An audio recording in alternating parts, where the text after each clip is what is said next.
السلام علیکم.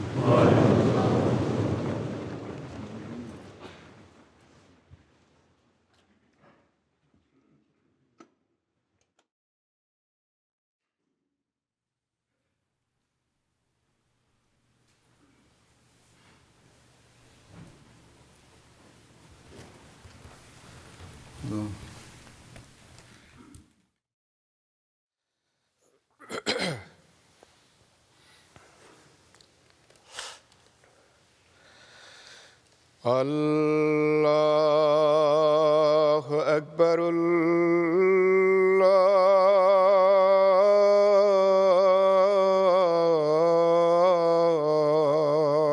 اکبر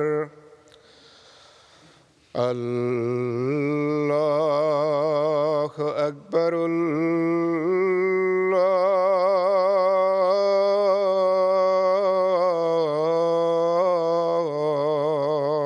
اکبر.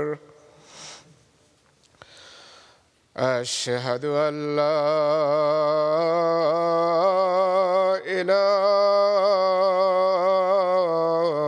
إله إلا الله. أشهد أن لا إله إلا الله. أشهد أن محمدًا رسول الله.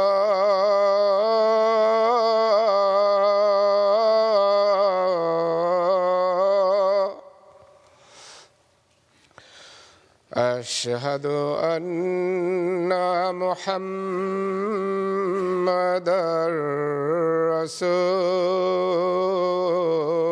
الله.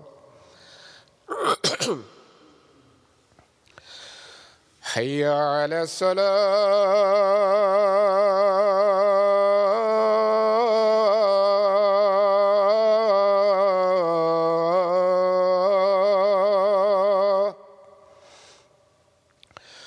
حي على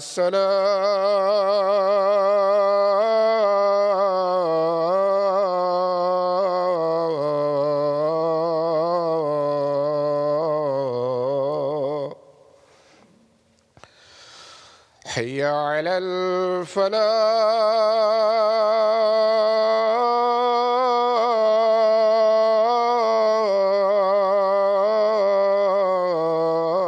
الفلاح.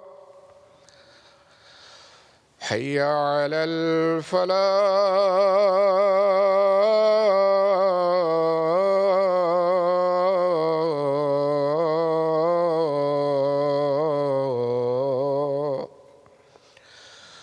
الله أكبر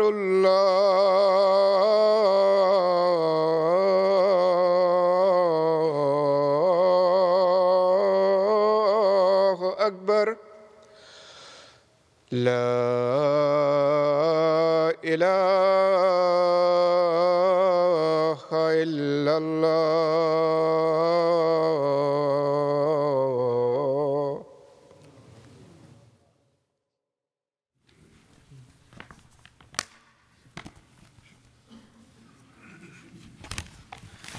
السلام علیکم ورحمۃ اللہ.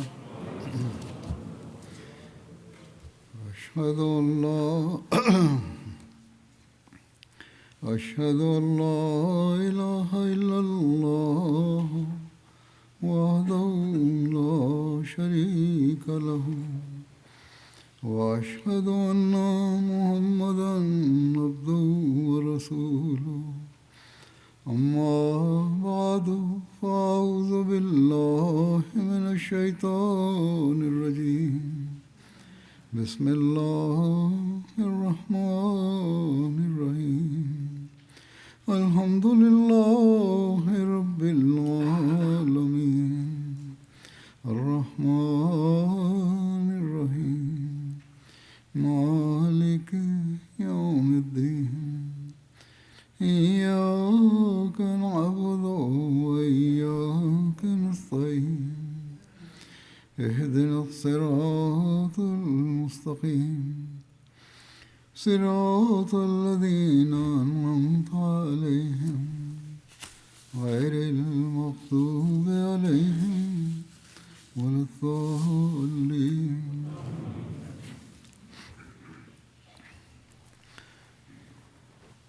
اللہ تعالیٰ کے فضل سے کل سے رمضان شروع ہے. یہ روزوں کا مہینہ اللہ تعالیٰ نے ہمیں خاص طور پر اللہ تعالیٰ سے تعلق جوڑنے اور اپنی روحانی اصلاح کے لیے مہیا فرمایا. اللہ تعالیٰ اس مہینے سے ہر احمدی کو زیادہ سے زیادہ فائدہ اٹھانے کی توفیق دے. لیکن ہمیشہ یاد رکھنا چاہیے کہ حقیقی فائدہ تبھی ہوتا ہے جب رمضان کے بعد بھی ہم محبت الہی اور عبادت کے معیار قائم رکھ لیں، بلکہ بلند کرنے کی کوشش کریں. تبھی ہم اپنے مقصد پیدائش کو بھی پورا کرنے والے ہوں گے.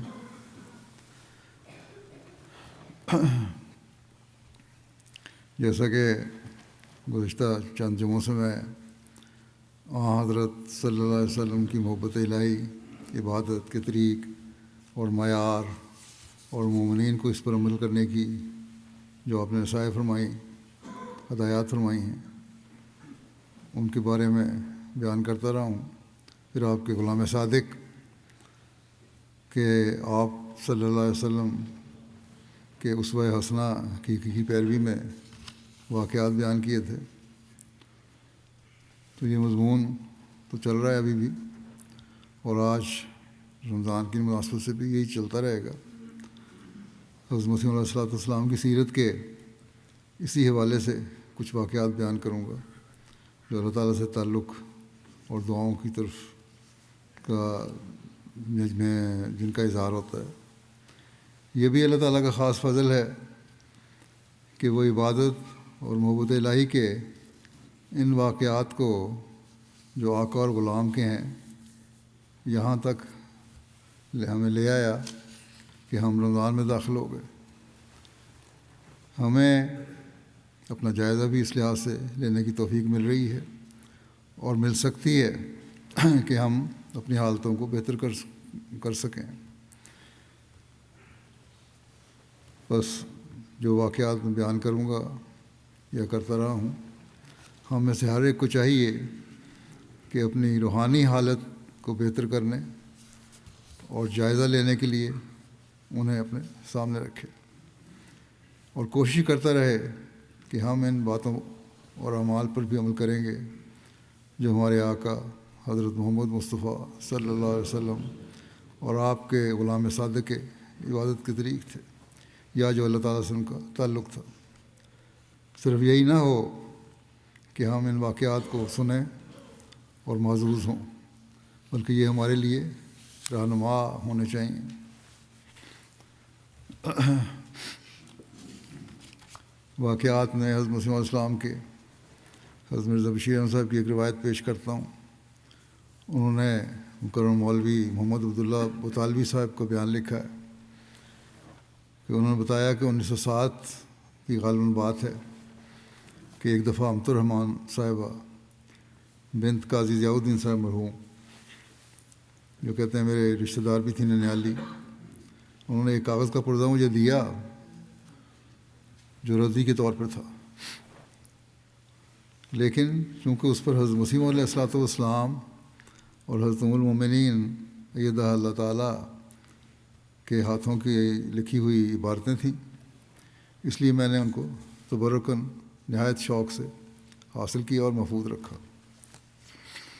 پھر کہتے ہیں کسی وقت مجھ سے کوئی ادھر ادھر ہو گیا، کسی کتابوں میں چلا گیا، لیکن بہرحال چونکہ اس کے ساتھ ایک واقعہ کا تعلق ہے جو مجھے امت الرحمن صاحبہ نے خود سنایا تھا، اس لیے اس بتکلفانہ لکھی ہوئی عبارت میں جو اس پرچے پہ لکھی ہوئی تھی، جو بظاہر کاغذ ردی کاغذ تھا، حضرت مسیح علیہ السلام کے تعلق باللہ، تقویٰ، طہارت اور عبادت میں شغف پر روشنی پڑتی ہے.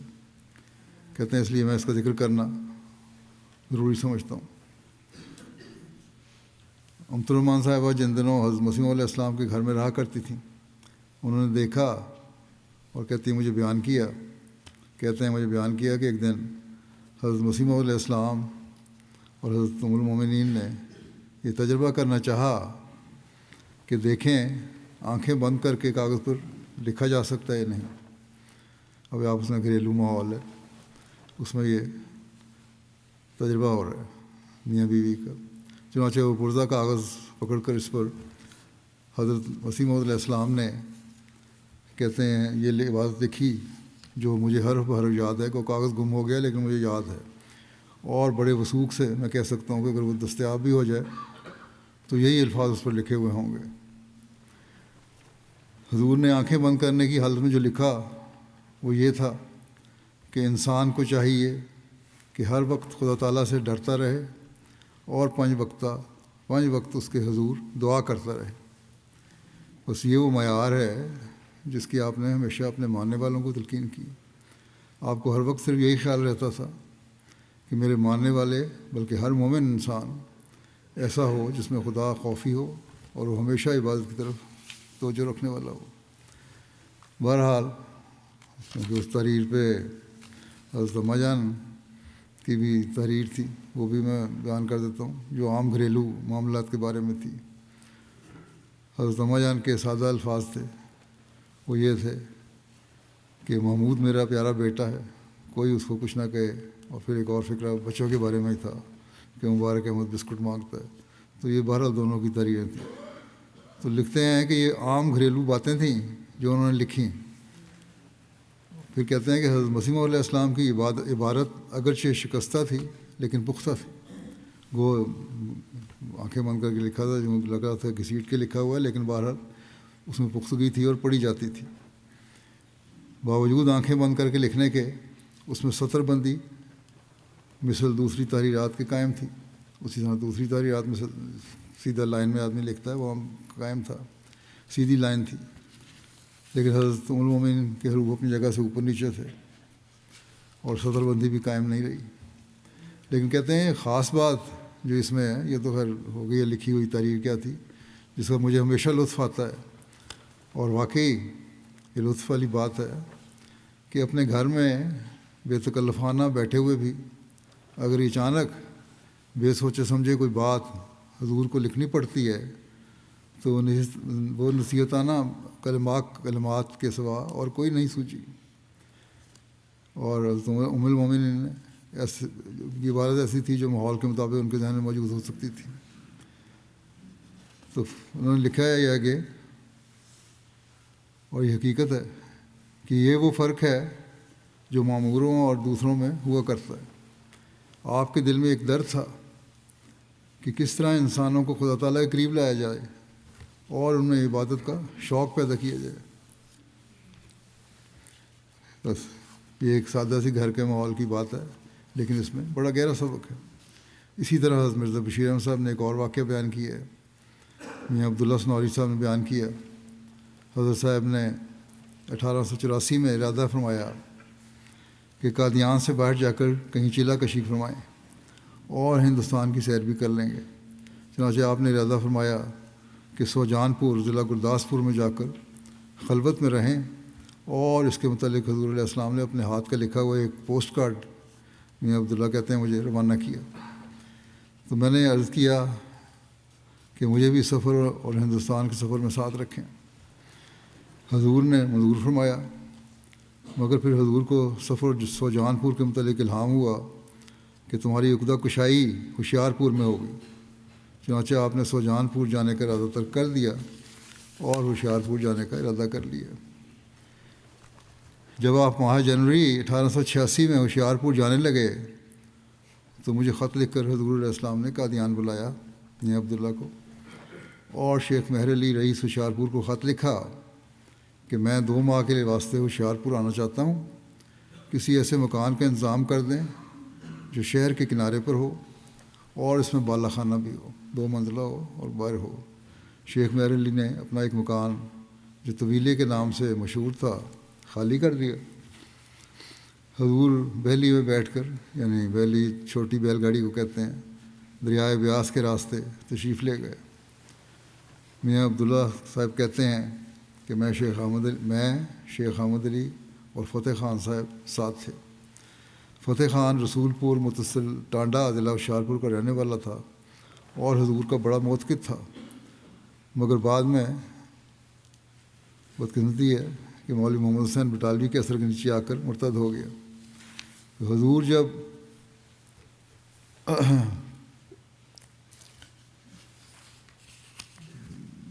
وہاں دریا پہ پہنچے تو دریا میں انہوں نے کشتی لی، وہاں دریا کراس کرنے کے لیے کشتی لی۔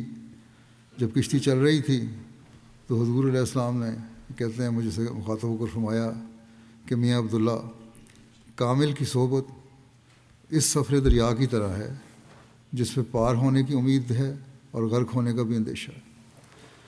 یعنی جو انسان کامل ہو، بزرگ ہو، ولی اللہ ہو، اس کی صحبت میں رہنے والا انسان دونوں طرح اس کا انجام ہو سکتا ہے، یا وہ پار بھی لگ سکتا ہے، یا جس طرح ہم دریا میں کشتی میں جا رہے ہیں، یہ کشتی ڈبو بھی سکتی ہے ہمیں۔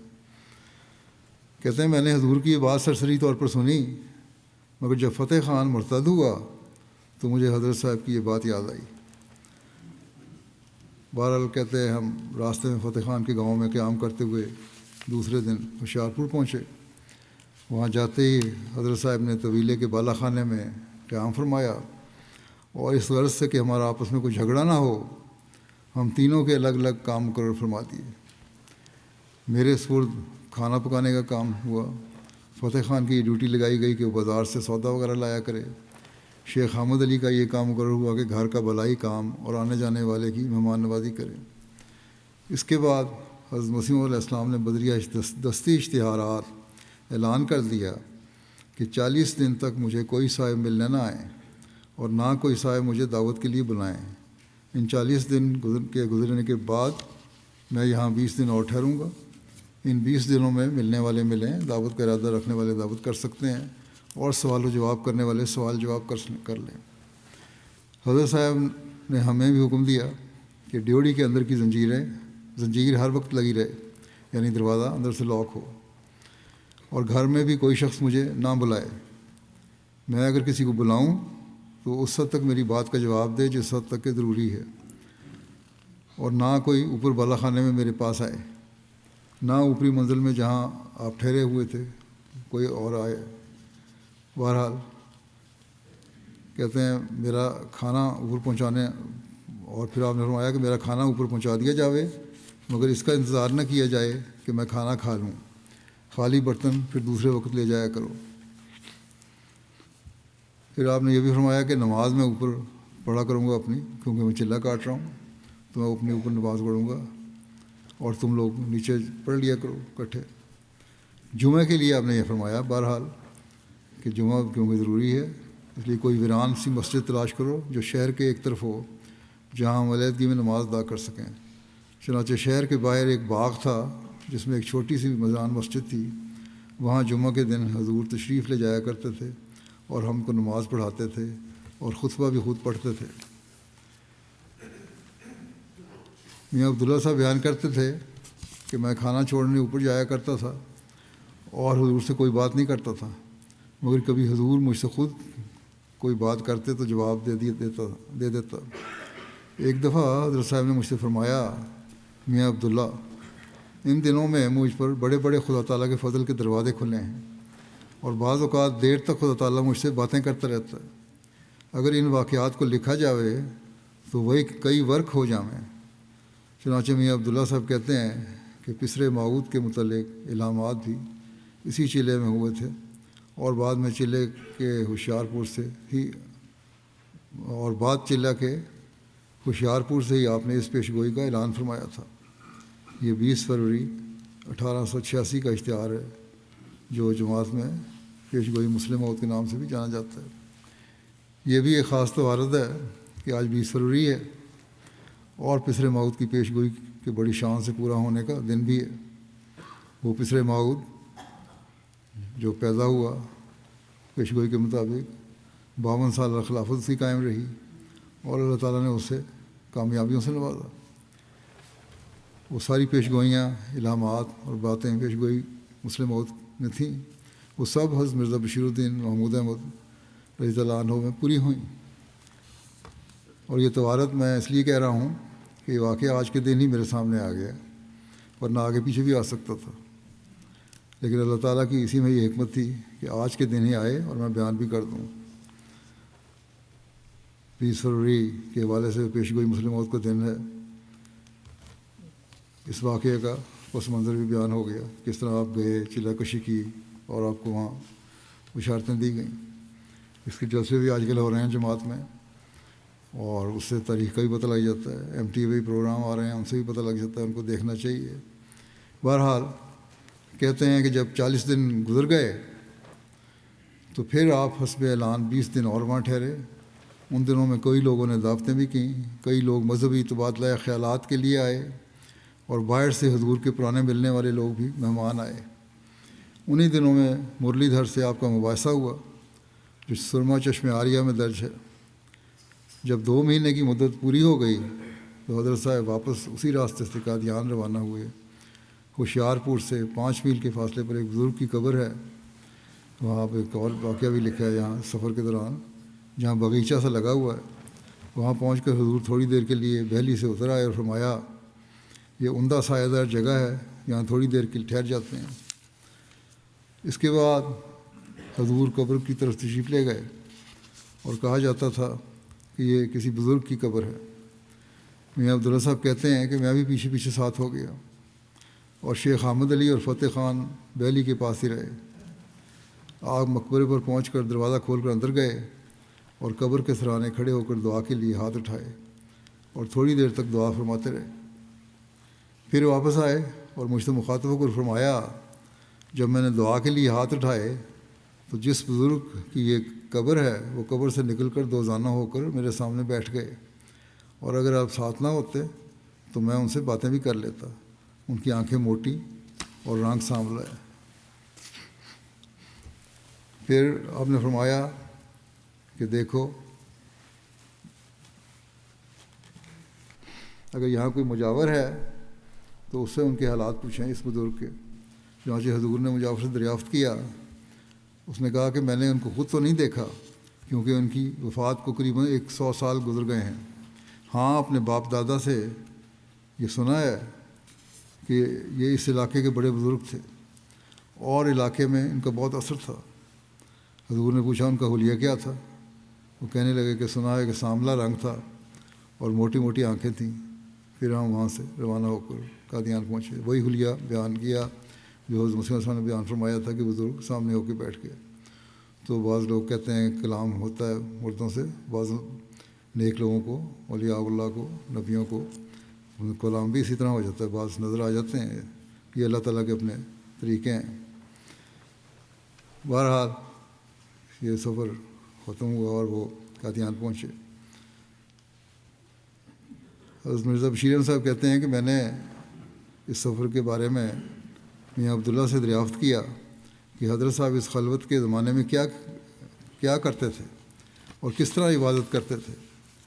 تو حضرت میاں عبداللہ نے جواب دیا کہ یہ ہمیں معلوم نہیں کیونکہ آپ اوپر بالا خانے میں رہتے تھے اور ہمیں اوپر جانے کا حکم نہیں تھا۔ کھانے وغیرہ کے لیے جب ہم اوپر جاتے تو اجازت لے کر جاتے۔ میاں عبداللہ صاحب بیان کرتے تھے کہ ایک دن جب میں کھانا رکھنے اوپر گیا تو حضرت صاحب نے فرمایا کہ مجھے الہام ہوا ہے کہ بورے کا من فیہا و من حولہا، کہ اور حضور نے اس کی تشریح فرمائی کہ من فیہا سے میں مراد ہوں یعنی حضرت مسیح علیہ السلام، اور من حولہا سے تم لوگ مراد ہو جو میرے ساتھ ہو۔ میاں عبداللہ صاحب بیان کرتے تھے کہ میں تو سارا دن گھر میں رہتا تھا، صرف جمعے کے دن حضور علیہ السلام کے ساتھ باہر جاتا تھا، اور شیخ احمد علی بھی اکثر گھر میں رہتا تھا، لیکن فتح خان اکثر سارا دن باہر رہتا تھا اور غالباً اسی الہام کے وقت وہ بھی باہر تھا۔ یہ میاں بشیر احمد صاحب کا خیال ہے۔ میاں عبداللہ صاحب بیان کرتے تھے کہ ان دنوں فتح خان حضرت مسیح علیہ السلام کا اتنا متقد تھا کہ ہمارے ساتھ بات کرتے ہوئے کہا کرتا تھا کہ حضرت صاحب کو تو میں نبی سمجھتا ہوں، اور میں اس بات پر پرانے معروف عقیدہ کی بنا پر گھبراتا تھا کہ نبی کس طرح آ سکتا ہے، اب تو نبی نہیں آ سکتا۔ لیکن فتح خان اس وقت آپ کو اتنا متقد تھا کہ آپ کو نبی اس وقت بھی کہتا تھا جب ابھی آپ نے بیعت بھی نہیں لی تھی، دعویٰ بھی نہیں کیا تھا کسی قسم کا، 3-4 سال پہلے کی بات ہے، لیکن جب اسے ٹھوکر لگی تو وہ مرتد ہو گیا۔ بس اس لیے انسان کو ہمیشہ اپنے انجام بخیر کی دعا اور اپنے ایمان کی مضبوطی کی کوشش کرتے رہنا چاہیے، اور اس کے لیے دعا بھی مانگنی چاہیے، اور خاص طور پہ ان دعاؤں میں جو رمضان میں کریں، یہ دعا بھی ہر ایک کو کرنی چاہیے کہ اللہ تعالیٰ ہمارا انجام بخیر کرے، ایمان میں مضبوط رکھے۔ میاں عبداللہ صاحب نے یہ بھی بیان کیا کہ ایک دفعہ میں کھانا چھوڑنے گیا تو حضور نے مجھے فرمایا، مجھے خدا اس طرح مخاطب کرتا ہے اور مجھ سے اس طرح کی باتیں کرتا ہے، اس طرح باتیں کرتا ہے کہ اگر میں ان میں سے کچھ تھوڑا سا بھی ظاہر کروں تو یہ جتنے موت کے دین نظر آتے ہیں سب پھر جائیں۔ اور ویسے ہوا بھی عملاً یہی کہ بعض لوگ جب آپ نے دعویٰ کیا تو پھر بھی گئے، مخالفت میں بڑھ گئے، کیونکہ یہ تصور بھی نہیں کر سکتے اللہ تعالیٰ اس طرح باتیں کر سکتا ہے۔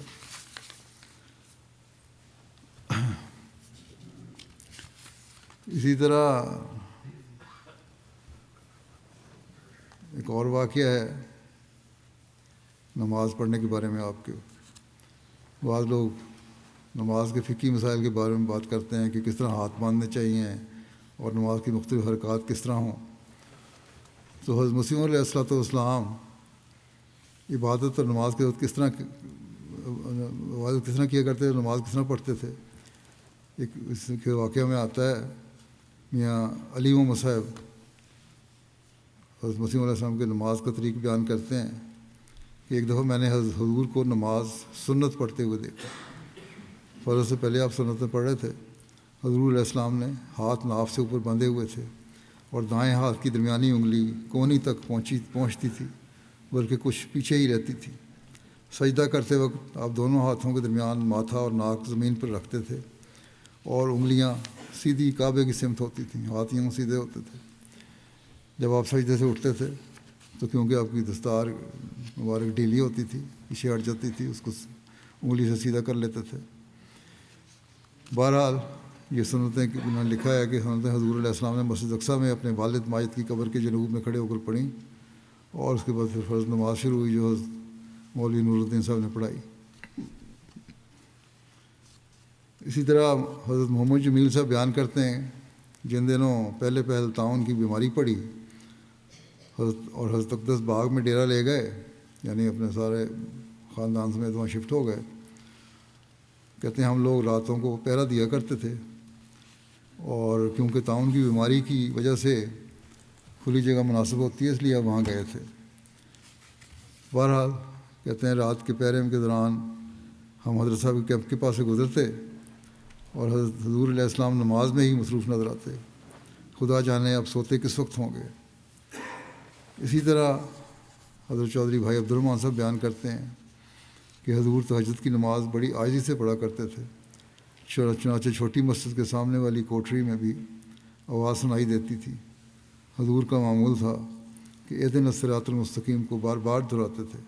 بس یہ دعا ہمیں بھی دہرانی چاہیے تاکہ اللہ تعالیٰ ہمیں ہمیشہ ہدایت پر قائم رکھے۔ حضرت ماسٹر نذیر حسین صاحب آپ کی تہجد کی نماز کی کیفیت بیان کرتے ہوئے لکھتے ہیں کہ ایک دفعہ جہلم جاتے ہوئے ہم لاہور میں میرے دادا حضرت میاں چراغ الدین صاحب مرحوم کے مکان مبارک منزل میں ٹھہرے۔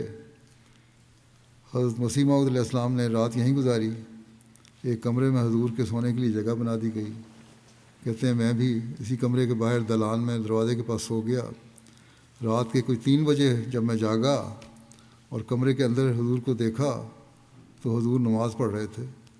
میں بھی وضو کر کے حضور کے پیچھے کچھ فاصلے پر نماز پڑھنے لگ گیا، اور میں نے بہت کوشش کی کہ حضور جتنا قیام یا رکوع یا سجدہ کرنے کی کوشش کروں، مگر نہ کر سکا۔ صرف 2 رکعتوں میں ہی میں سخت تھک گیا، اور حضور ابھی اسی رکعت میں تھے جس میں خاکسار شامل ہوا تھا، یعنی شامل ہوئے تھے جس رکعت میں وہ 2 رکعتیں حضرت پڑھ رہے تھے، وہ ابھی شروع ہی کی تھیں، قیام میں ہی تھے۔ تو کہتے میں تھک گیا، اور کہتے ہیں کہ میں نے تو نماز چھوڑ کے اپنی نماز پڑھنی شروع کر دی۔ یہ اپنے آقا کی اتباع میں آپ کی عبادت کا ایک نمونہ تھا، اور اس بات کی کوشش تھی کہ اللہ تعالیٰ کی عبادت کا کس طرح حق ادا کرنا چاہیے، کیا جائے۔ بہرحال کہتے ہیں کہ دن کے وقت جب حضور کے گرد ہم بیٹھے ہوئے تھے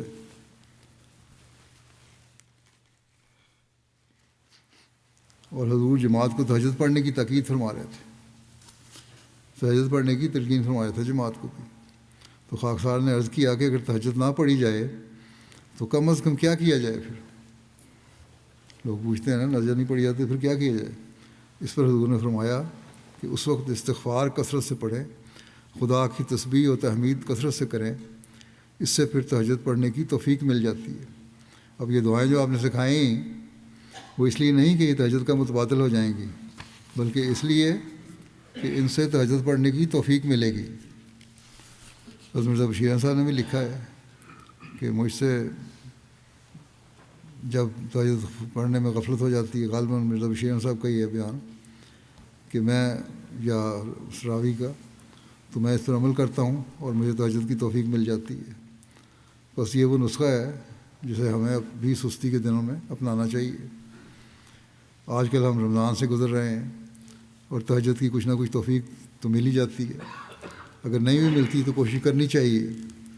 بے شک مسجد میں تراویح پڑھائی جاتی ہے اور یہ متبادل کے طور پر ہوتی ہے، کمزوروں اور بیمار یا ایسے لوگوں کے لیے جو صبح اٹھ نہیں سکتے صحیح وقت پہ یا زیادہ وقت دے نہیں سکتے، لیکن یہ ایسا متبادل نہیں جو پورا حق ادا کر سکے۔ حضرت صلی اللہ علیہ وسلم کی سنت اور آپ کے غلام صادق کا طریق تو یہی ہے کہ رات کو اٹھ کر تہجد پڑھی جائے۔ اس لیے چاہے تراویح پڑھ بھی لی ہو، کوشش یہ کرنی چاہیے کہ 2 نفل یا 4 نفل ہی صحیح، لیکن نماز تہجد ضرور پڑھیں۔ اسی طرح حضرت خیر الدین صاحب بیان کرتے ہیں کہ ایک دفعہ حضرت مسیح علیہ السلام بہار کے دنوں میں صبح کے وقت تقریباً 8 بجے قادیان سے سیر کے لیے نکلے۔ اس راستے پر جوہینی اور قادر آباد کے درمیان ہے اور جسے سڑک بھی کہتے ہیں۔ آپ نے قادیان کی زمین کی حد پر 2 نفل نماز پڑھی اور پھر ہمارے گاؤں کے پاس سے ہوتے ہوئے قادیان واپس تشریف لے گئے، یعنی سیر میں بھی آپ کو عبادت کا خیال رہا۔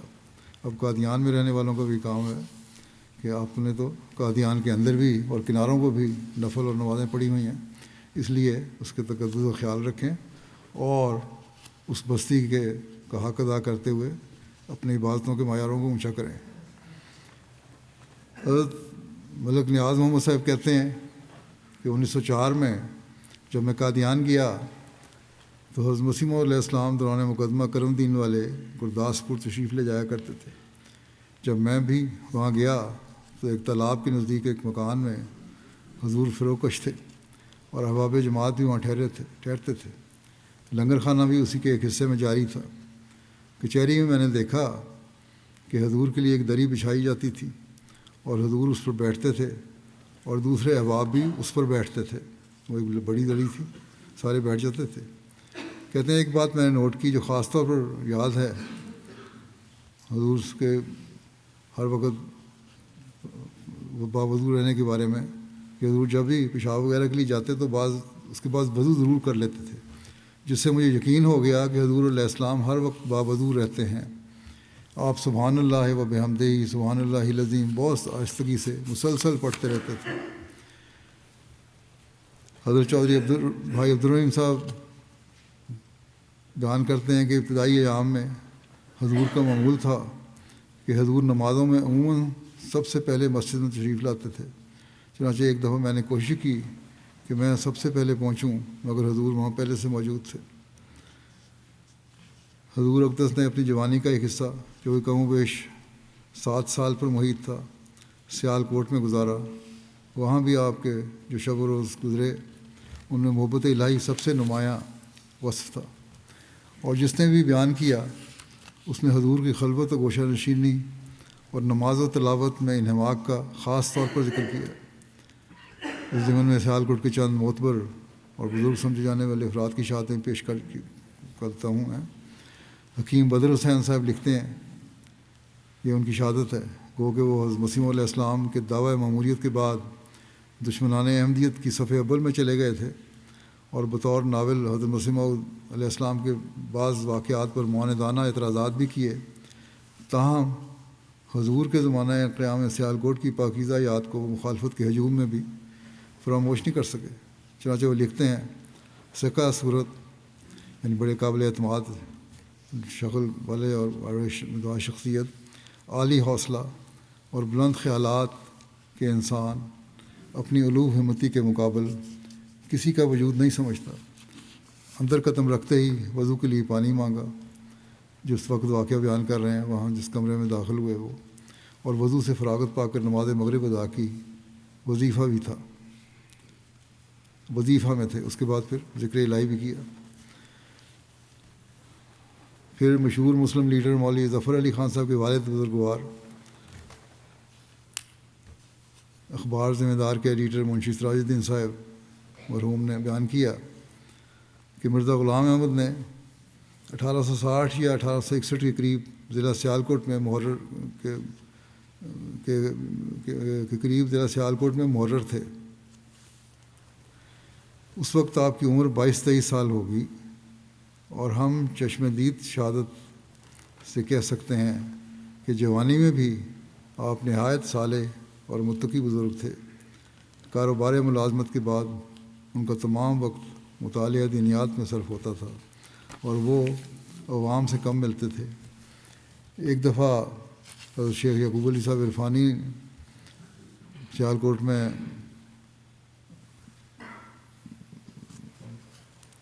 سید میر حسن صاحب سے ملے، ان کا گزشتہ بھی خطبہ میں نے ذکر کیا تھا، تو انہوں نے چشم پر آب ہو کر فرمایا، بڑی نرم آنکھوں کے ساتھ فرمایا، افسوس ہم نے اس کی قدر نہ کی۔ ان کے کمالات روحانی کو بیان نہیں کر سکتا۔ ان کی زندگی معمولی انسان کی زندگی نہ تھی، بلکہ وہ ان لوگوں میں سے تھے جو خدا تعالیٰ کے خاص بندے ہوتے ہیں اور دنیا میں کبھی کبھی آتے ہیں۔ ایک ایسا واقعہ بھی ہے جو ایک عام آدمی جو دیہاتی ہے اس کو بھی اس کے متعلق ہے کہ اس نے بھی کس طرح حضرت مسیح علیہ السلام کی نور کو پہچانا۔ اللہ تعالیٰ سے محبت کرنے والوں کے اور برگزیدوں کے چہروں پر سے نور ٹپکتا ہے۔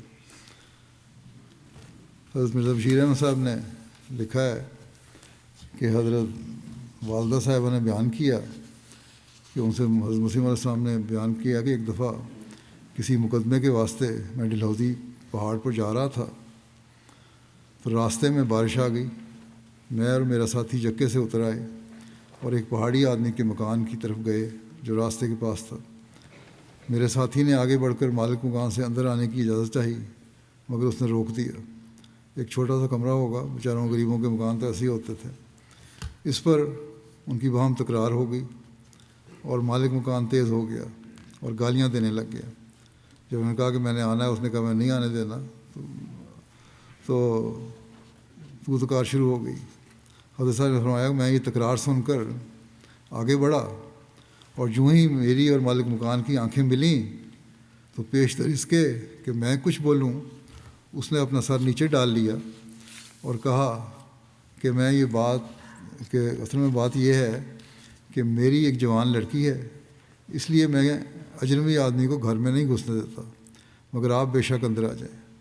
حضرت صاحب فرماتے تھے کہ وہ ایک اجنبی آدمی تھا، نہ میں اسے جانتا تھا اور نہ وہ مجھے جانتا تھا۔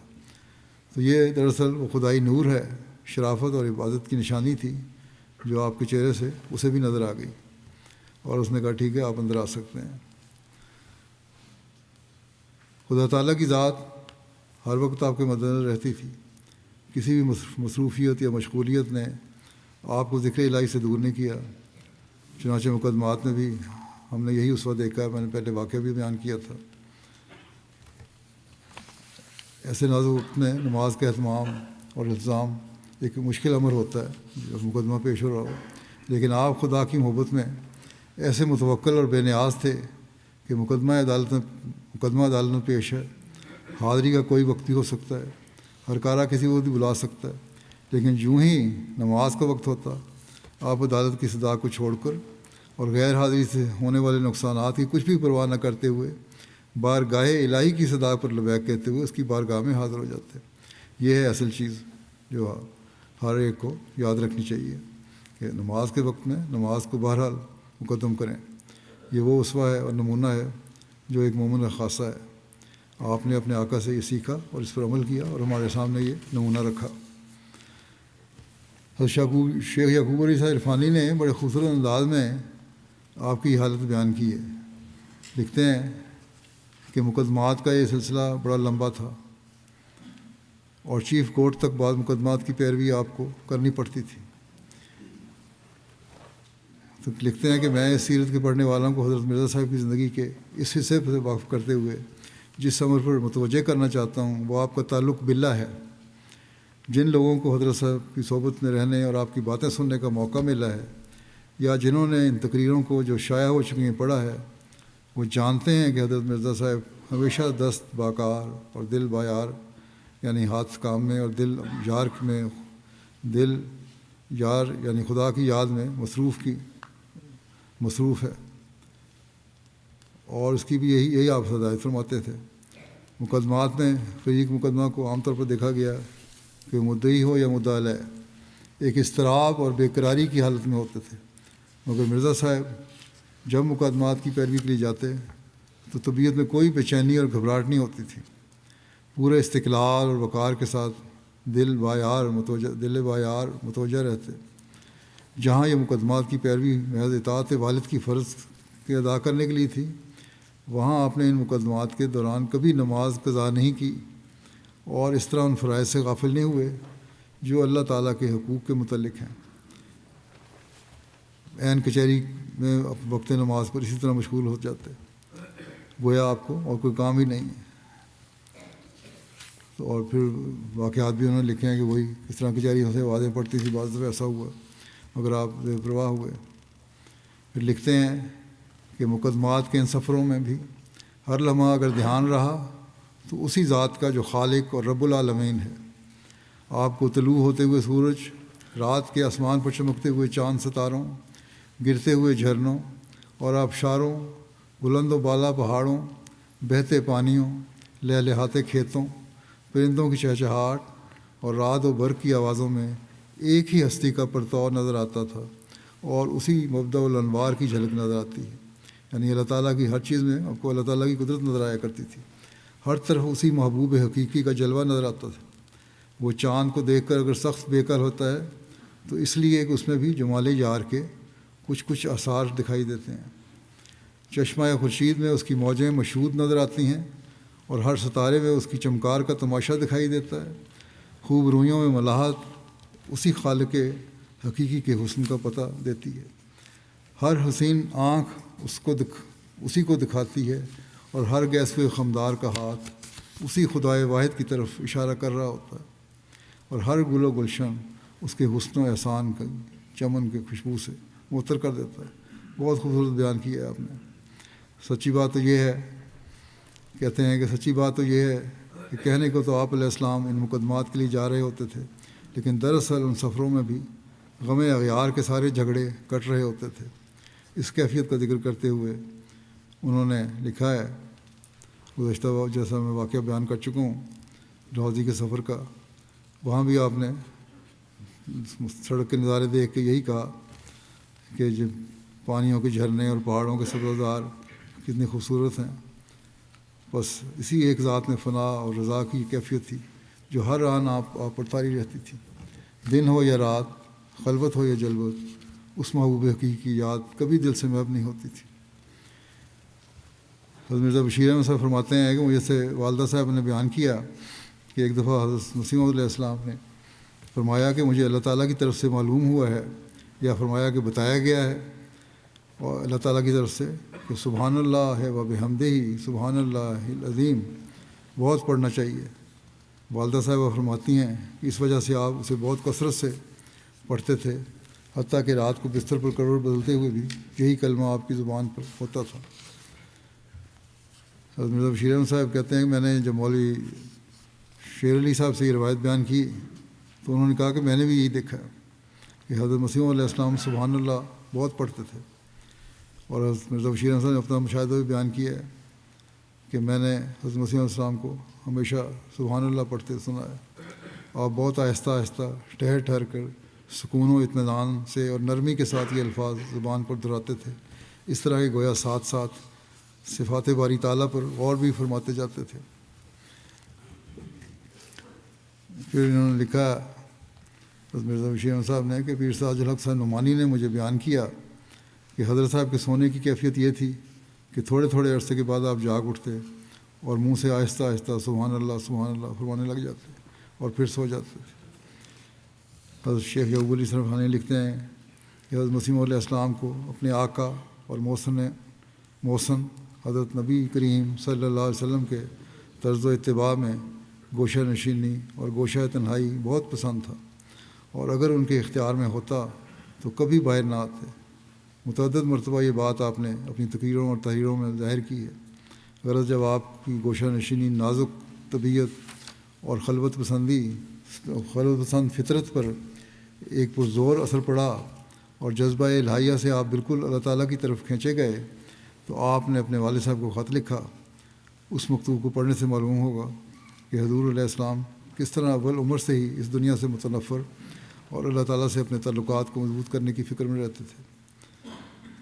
جوانی کی حالت میں لکھا گیا یہ خط بھی آپ کی پاکیزہ فطرت اور مطہر سیرت کا ایک جزو ہے. فارسی میں خط ہے، سب کچھ حصہ میں بیان کر دیتا ہوں. آپ نے لکھا والد صاحب کو مخاطب کر کے کہ ان ایام میں برائل عین دیکھتا ہوں اور بچشم سر بڑی فکر کی آنکھ سے دیکھتا ہوں، مشاہدہ کر رہا ہوں کہ تمام ممالک اور بلاد میں ہر سال کوئی نہ کوئی وبا آ جاتی ہے جو دوستوں کو دوستوں سے اور عزیزوں کو عزیزوں سے جدا کر دیتی ہے. اور کسی سال بھی میں یہ نہیں دیکھتا کہ بھڑکتی آگ اور یہ دردناک حوادث شور قیامت برپا نہیں کرتے. ان حالات کو دیکھتے ہوئے دل دنیا سے سرد ہو چکا ہے اور چہرہ اس کے خوف سے زرد ہے. آج کل بھی دنیا کے جو حالات ہیں وہ اسی طرح ہمیں یاد کرا رہے ہیں کہ کس طرح ہر طرف آگیں بھڑک رہی ہیں. اس لیے ہمیں اللہ تعالیٰ سے زیادہ تعلق پیدا کرنا چاہیے.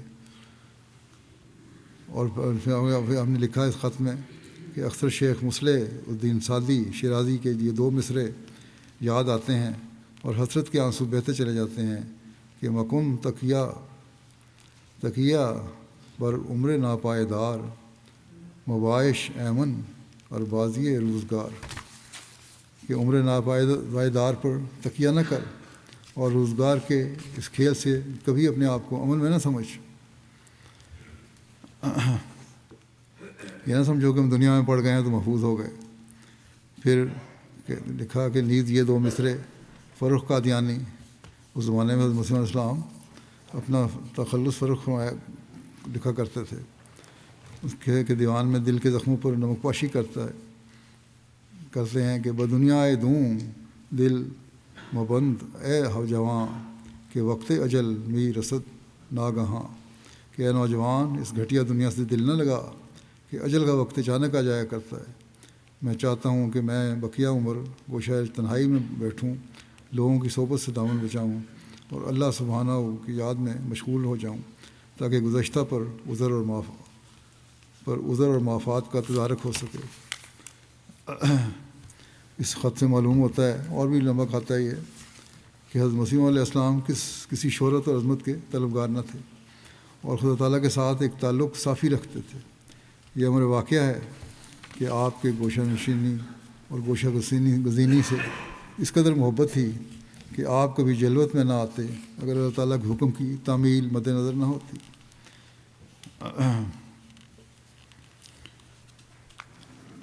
اور نے فرمایا کہ اگر اللہ تعالیٰ مجھے اختیار دے کہ خلوت اور جلوت میں سے تو کس کو پسند کرتا ہے تو اس پاک ذات کی قسم ہے کہ میں خلوت کو اختیار کروں. مجھے تو کشاں میدان عمل میں انہوں نے نکالا ہے. جو لذت مجھے خلوت میں آتی ہے اس سے بجز خدا کے کون واقف ہے. میں تقریباً 25 سال تک خلوت میں بیٹھا ہوں اور کبھی ایک لحظہ کے لیے بھی نہیں چاہا کہ دربار شہرت کی کرسی پر بیٹھوں. مجھے طبعاً اس سے کراہت رہی کہ لوگوں میں مل کر بیٹھوں مگر امر عامر سے مجبور ہوں. یوں اپنے والد صاحب کو خط لے کر انہوں نے اپنا سب کچھ چھوڑ دیا، گویا کہ یہ ایک قسم کی شہزادگی تھی جو ترک کر دی. آپ کے والد صاحب کی ملکیت میں 7 گاؤں تھے، اور یہ سب کچھ آپ نے محض خدا تعالیٰ کی محبت کے لیے چھوڑ دیا۔ آپ اپنے ماننے والوں کو بھی بعض دفعہ اس حوالے سے نصیحت فرمایا کرتے تھے۔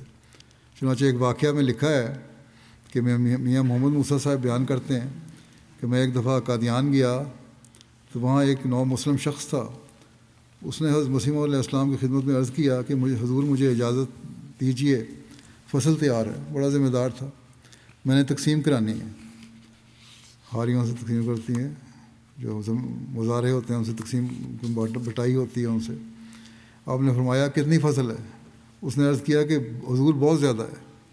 آپ نے فرمایا میں نے تو بہت سے گاؤں چھوڑ کر خدا تعالیٰ کا دروازہ اختیار کیا ہے، آپ کچھ روز اور ٹھہریں، اپنی دینی حالت بہتر کریں اور دنیا داری اللہ تعالیٰ پر چھوڑ دیں، اللہ تعالیٰ فضل کرے گا۔ وہاں اس وقت بہرحال آپ ان کے حالات جانتے ہوں گے، آپ نے یہ فرمایا، لیکن آپ نے دوسری جگہ یہ بھی فرمایا ہوا ہے کہ دنیا داری بالکل ترک بھی نہیں کرنی، جو اللہ تعالیٰ نے انعامات دیے ہیں ان کی قدر بھی کرنی ہے۔ تو بہرحال اس نو بائی کی تربیت کے لیے آپ نے ان کو یہی مشورہ دیا۔ تو یہ حالات کے مطابق بھی ہوتا ہے، ہر ایک کو اپنے بھی حالات دیکھ کر دیکھنا چاہیے کہ دنیا میں اتنا نہ ڈوب جائیں کہ بالکل ڈوب جائیں، اور اتنا تارک دنیا بھی نہ ہوں کہ جو حق ہے دنیا کے وہ بھی ختم ہو جائیں۔ تو ہم ایک سموئی ہوئی تعلیم ہے اسلام کی، اس کو اختیار کرنا چاہیے، لیکن ایک بات ہمیشہ یاد رکھنی چاہیے کہ اللہ تعالیٰ کو کبھی نہیں چھوڑنا۔ اس پہلو سے ہمیشہ بہت احتیاط کی ضرورت ہے۔ یہ تھے آپ کے عشق و محبت اور عبادتوں کے بعض پہلو جو آج میں نے بیان کیے۔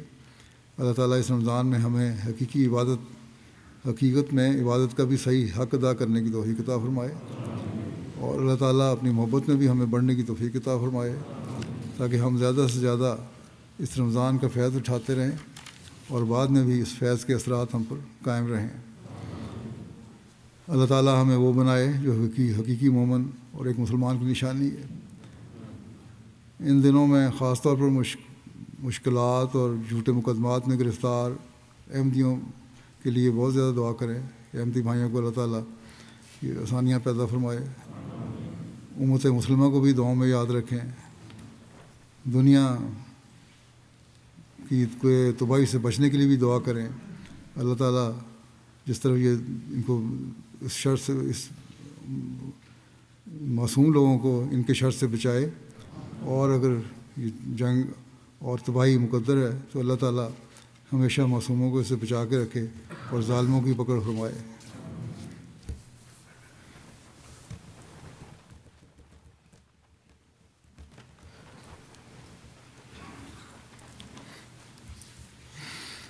الحمد للہ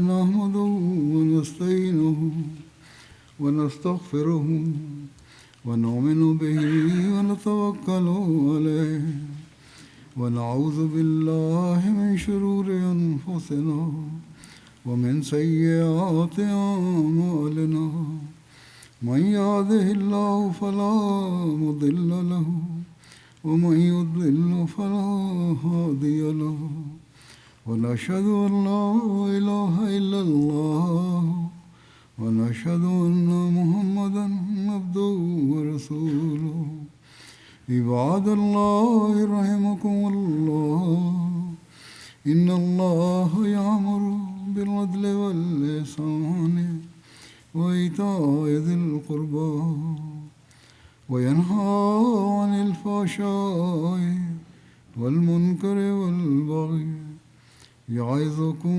لعلكم تذكرون اذكروا الله يذكركم وادعوه يستجب لكم ولذكر الله أكبر